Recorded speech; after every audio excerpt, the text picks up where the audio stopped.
സ്വന്തം അനുഭവത്തിൽ നിന്ന് പറയുന്നതായിരിക്കും. ആരാണ് മാധ്യമങ്ങളോട് കടക്ക് പുറത്തെന്ന് പറഞ്ഞേ? ഞങ്ങളല്ലല്ലോ. രാഷ്ട്രീയ എതിരാളികളെ പാർലമെന്റ് ഇലക്ഷൻ സമയത്ത് കൊല്ലത്ത് പോയിട്ട് പ്രസംഗിച്ചത് എന്തായിരുന്നു? പ്രേമേന്ദ്രനെ കുറിച്ച് ഞങ്ങളായിരുന്നു. ഞങ്ങൾ ആരെങ്കിലും അങ്ങനെ പറയുമോ? ബിഷപ്പിനെ നീർഷജീവി എന്ന് വിളിച്ച് ഞങ്ങളാണോ? ഞങ്ങൾ കൂടുതൽ വിനയത്തോടെ, അത് പറയുമ്പോൾ ഞാൻ ഉമ്മൻചാണ്ടി ഓർമ്മിക്കുകയാണ്, AK തന്നെ ഓർമ്മിക്കുകയാണ്, കൂടുതൽ വിനയത്തോടെ പ്രവർത്തിക്കാൻ ഞാൻ നേരത്തെ പറഞ്ഞു കഴിഞ്ഞു. ഈ ചോദ്യം വരുന്നതിന് മുമ്പ് പറഞ്ഞു. കൂടുതൽ വിനയത്തോടെ ഞങ്ങൾ പ്രവർത്തിക്കാൻ ഞങ്ങൾ ബാധ്യസ്ഥരാണ്. അതിൽ ഞങ്ങൾ ജനങ്ങൾക്ക് ആ വാഗ്ദാനം ഒരിക്കൽ കൂടി നൽകുന്നു.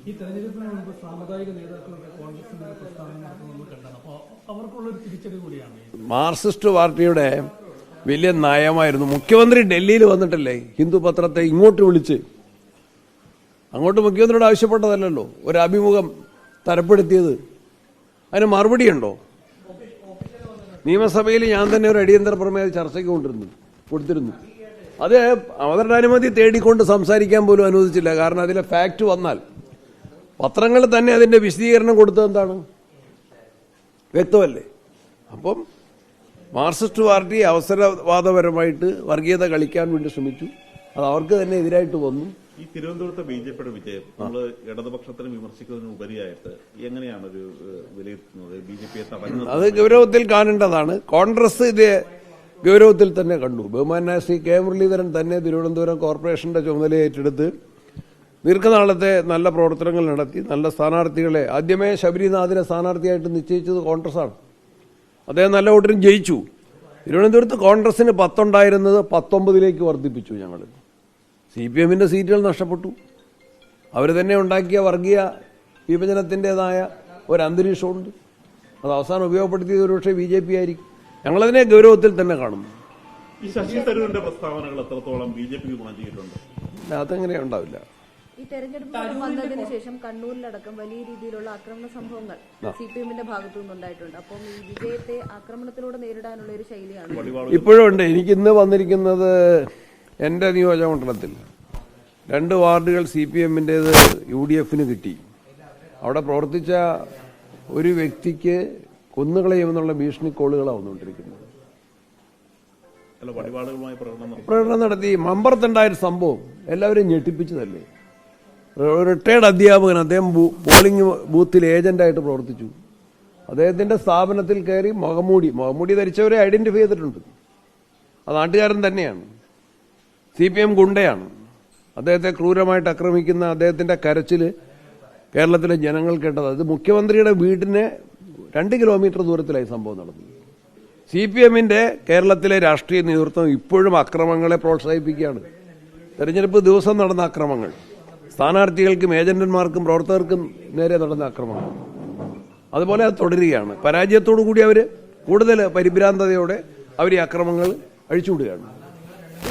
നടപടികളിൽ ആൾക്കൂട്ടാക്രമണം എന്നുള്ള രീതിയിൽ തള്ളിക്കളഞ്ഞ് ഈ സംരക്ഷിക്കാനുള്ള ഒരു പോലീസ് ആക്ട് ചെയ്യുന്നില്ല. ഫലപ്രദമായിട്ട് കാഴ്ചക്കാരായിട്ട് നിൽക്കുകയാണ്. ബൂത്തുകളിൽ സ്ഥാനാർത്ഥിക്ക് അടികിട്ടിയാൽ പോലീസിന്റെ സാന്നിധ്യത്തിൽ 3 പേര് അടികിട്ടിയവർ എന്നോട് പറഞ്ഞു. 3 സ്ഥാനാർത്ഥികൾ പോലീസ് സാന്നിധ്യത്തിൽ അടികിട്ടിയവർ പറഞ്ഞു. ഒരു വനിതാ സ്ഥാനാർത്ഥിയാണ്, ജില്ലാ പഞ്ചായത്തിലേക്ക് മത്സരിച്ച വനിതാ സ്ഥാനാർത്ഥി സജിത മോഹനൻ, പോലീസിന്റെ സാന്നിധ്യത്തിൽ അടികിട്ടിയത്. വേറൊരു സ്ഥാനാർത്ഥി ജോയി, പോലീസുള്ളപ്പോഴാണ് അദ്ദേഹത്തിന് അടി കൊണ്ടത്. പോലീസ് പിന്നെ അദ്ദേഹത്തെ ആശുപത്രിയിലാക്കാൻ കൊണ്ടുവന്നു. ഞാനും കൂടെ പോയി ആശുപത്രിയിലേക്ക് അയച്ചത്. അപ്പോൾ ആ അക്രമ പരമ്പരകൾ കണ്ണൂർ DCC പ്രസിഡന്റ് ആശുപത്രികൾ സന്ദർശിച്ചുകൊണ്ടിരിക്കുക, പരിക്കേറ്റവരെ സന്ദർശിച്ചുകൊണ്ടിരിക്കുക. പാലക്കാട് നഗരസഭയിലെ ചില വാർഡുകളിൽ ഉണ്ടായ തിരിച്ചടി രാഹുൽ മാങ്കൂട്ടത്തിൽ ഫാക്ടർ നെഗറ്റീവായി ബാധിച്ചിട്ടുണ്ടോ എന്ന് തോന്നുന്നു. അത് പരിശോധിക്കേണ്ടതാണ്. എനിക്ക് മനസ്സിലാക്കാൻ കഴിഞ്ഞില്ല, ഡീറ്റെയിൽസ് കിട്ടിയിട്ടില്ല. വിജയിച്ച ആളുകൾ പോയിട്ട് ആഘോഷിക്കുന്നത് ദൃശ്യങ്ങളൊക്കെ പുറത്തു വന്നു. അവർക്ക് താക്കീത് കൊടുക്കും. ഇല്ല, അതാലോചിക്കാൻ നമുക്ക് എന്നാ വേണ്ടി. ഈ NDA തിരുവനന്തപുരത്ത് ജയിച്ചത് ദേശീയ തലത്തിലടക്കം വലിയ രീതിയിൽ BJP ഉയർത്തിക്കാട്ടുന്നുണ്ട്. അതോടൊപ്പം തന്നെ കോൺഗ്രസിന്റെ വിജയത്തെ ഒരു വോട്ട് ചോരിക്കെതിരായിട്ടുള്ള ആരോപണമായിട്ട് കൊണ്ടുവരുന്നു. ഇപ്പൊ അമിത് മാളവി ഒരു പോസ്റ്റിൽ പറഞ്ഞത് ഫലം അനുകൂലമല്ലാത്തപ്പോഴെല്ലാം EVMനെ കുറ്റം പറയുന്ന ഒന്നാണ്. ഇന്നിപ്പോ വോട്ട് ചോരി റാലി അടക്കം നടക്കുന്ന സാഹചര്യത്തിൽ എങ്ങനെയാണ്? അല്ല, എന്തുകൊണ്ടാണ് അവർ EVMനെ തന്നെ അവർ ആശ്രയിക്കുന്നത്? എന്നാലും ഞങ്ങളൊരു ചലഞ്ചായിട്ട് എടുത്തപ്പോൾ പിന്നെ അത് വേണ്ടെന്ന് തീരുമാനിക്കാൻ പറ്റുമോ? ജയിച്ചാലും അത് അഖിലേന്ത്യാ നേതൃത്വം പറഞ്ഞിട്ടുണ്ട്. ഇന്ന് തന്നെ ഞങ്ങൾ തെരഞ്ഞെടുപ്പ് വോട്ടർ പട്ടിക കാര്യത്തിലെയും തെരഞ്ഞെടുപ്പ് ക്രമക്കേടുകൾ സംബന്ധിച്ച് ഇന്ന് AICCയുടെ തന്നെ വലിയ റാലി നടക്കുകയാണ്.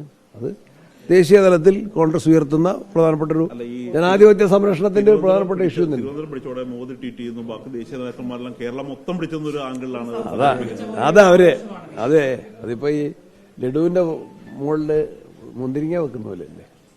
കേരളത്തിലെ ഒരു ചെറിയ സ്ഥലത്ത് കൂടി മൊത്തത്തിൽ BJPക്ക് വലിയ നേട്ടമൊന്നുമില്ല.